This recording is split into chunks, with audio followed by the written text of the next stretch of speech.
I used to think bread is bread is bread. You take some flour, mix in some water, salt, sugar, and yeast, let it rise, punch it down, and bake it. Well, not so. There are almost as many kinds of bread as there are countries in the world, and they all take slightly different kinds of flour. I'm just talking about breads made from wheat, too, not the rye breads, corn breads, and barley and rice cakes you find in many countries. Wheat is by far the most common grain used to make bread, and a few years ago I learned how fascinating and complex the world wheat business is. I learned it at the Canadian International Grains Institute in Winnipeg. It's not a very high-profile organization, and it doesn't have hundreds of highly paid staff, but it does a vital job in selling Canadian wheat.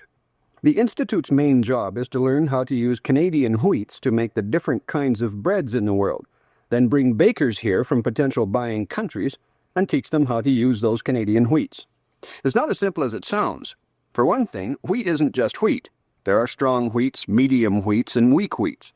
The strength depends mainly on the gluten in the wheat. The gluten is a kind of rubbery yellow-gray stuff left over after the starch is washed out of bread dough.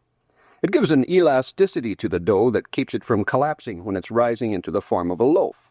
Most housewives know you don't use dough with a lot of gluten in it to make pastries. They'd be a little too chewy. But you can't use only the so-called strong wheats in a lot of breads either, especially the flatbreads of the Middle East and Asia or the steam breads of China.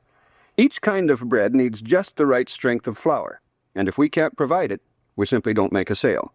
Bread is more than just food to people. It has symbolic and emotional value. People raised on the high-rising pan breads of North America wouldn't switch to the huge 4-foot-wide flatbreads of Lebanon, no matter how good it was for them. It just wouldn't seem right. The Lebanese are no different, and neither are the Egyptians, Hungarians, or Japanese. And you can't make Polish praski with the same flour as you use for Chinese mantou. For some breads you throw in a little rye flour, for others some durum or white wheat or soft red along with the flour from the hard red wheat Canada is famous for. It's a tricky business. For example, noodles have long been a staple in Japan. They're eaten cold at breakfast along with a kind of juice made from seaweed. The noodles have to be just the right size and be properly flexible, but more important, they have to have the right texture. The Japanese consumer sucks the noodle into his mouth, and if it doesn't feel right sliding over his lips, he won't buy that kind again, even if it's made from the best wheat in the world. The folks at the Grains Institute had to try blend after blend of wheat before they got the combination that would make the perfect Japanese noodle.